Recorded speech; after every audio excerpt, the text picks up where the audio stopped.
Coming up in today's episode.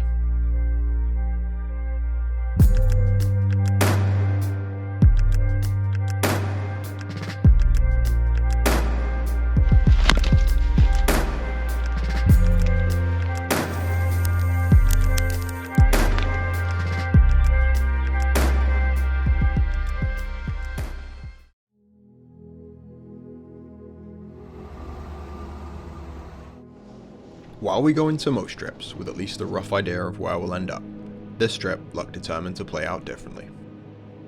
From researching maps of the Pemberton area, we knew we'd only have a couple of viable options that we'd be able to access this early in the year. While not a new challenge, clearance and tyres are always in the back of our mind when travelling on remote roads. The first option turned into a bust right out the gate, and we only made it about 7 kilometres along the valley floor before ploughed roads stopped and only sled tracks continued. After backtracking down the valley and crossing the river, we continued on to explore our backup option. Unfortunately, option 2 ended with the same disappointment as option 1. Without a firm plan for another place to camp, we reluctantly made the call to pull the plug and head back into town. As we're driving back, we had a swift change of fortunes and passed by what looked like a small access road hidden behind a snowbank. We somehow missed it on the way out, and it couldn't have come at a better time.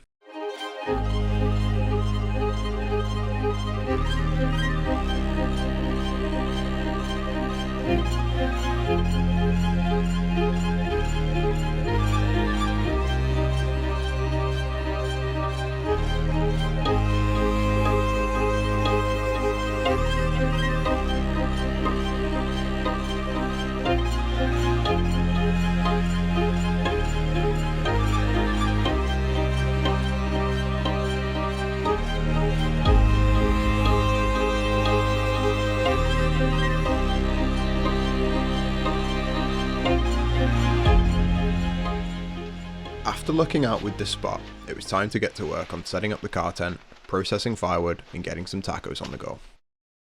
If you've seen any of our previous episodes, you'll know that we like to camp out the back of our SUV from time to time. Although we're able to lay down in the back with the boot closed, it's far more comfortable and better ventilated when we add the tent awning. It's been an absolute game changer for our car camping setup, and we have no plans to retire it anytime soon.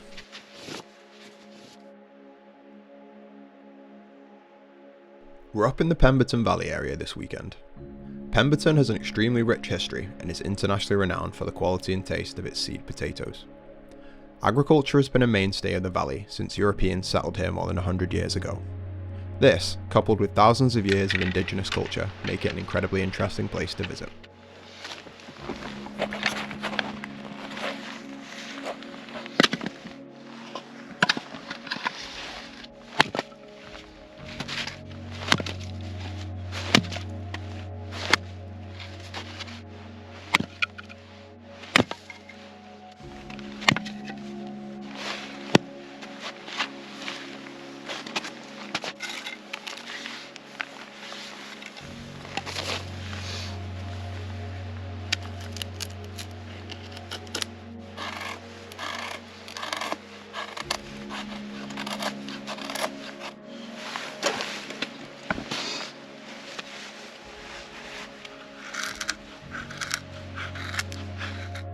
For anyone wondering what type of fire starter I'm using, it's a paraffin soaked rope that I bought from a company called Uberleben. I'm not affiliated with the company, but it's been a really valuable tool to have on my last few trips.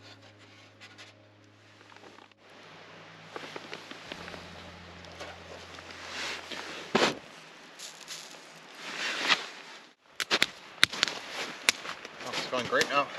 Yeah, it is.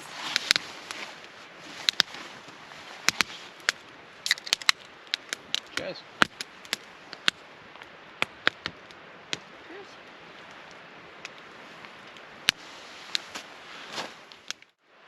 So when we go to Desolation Sound, are we going to be renting a sea kayak? Yeah, I'm going to double kayak rented. Okay. I've got it for 3 days and it's like 30 clicks round trip. Not guided, right? Not bad. What about the orcas? Are they going to be there? I hope so. Maybe it'll be the same ones when we don't recognize us. Our friend. You're like, what's up, guys? How's it going? Long time no see. I still can't believe that from the weekend. I know, that's so nice. Yeah.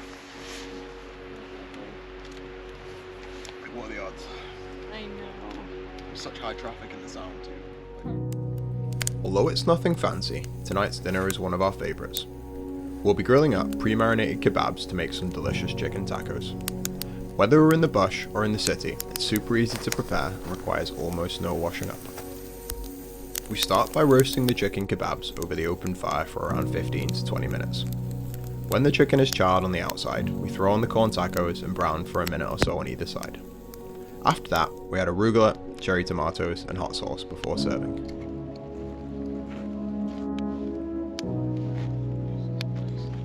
How many you feeling? I get that.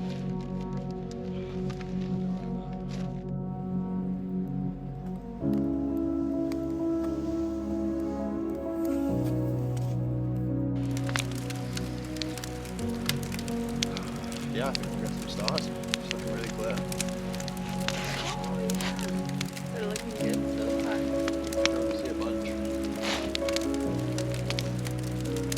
Yeah, we should get the camera out. Oh yeah, we'll take it in that dark mode like we did last time. Yeah.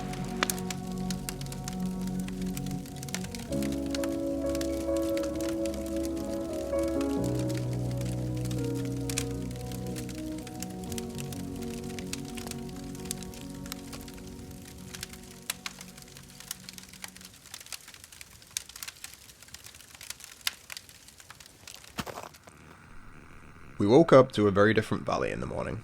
We brewed up some coffee, packed up camp, and hit the road before it started to snow heavier. This has for sure been one of our best winter car camping trips to date, but man are we excited to get back on the water later in spring. We hope you enjoyed this episode, and don't forget to like and subscribe. Have a great day, and we'll see you in the next one.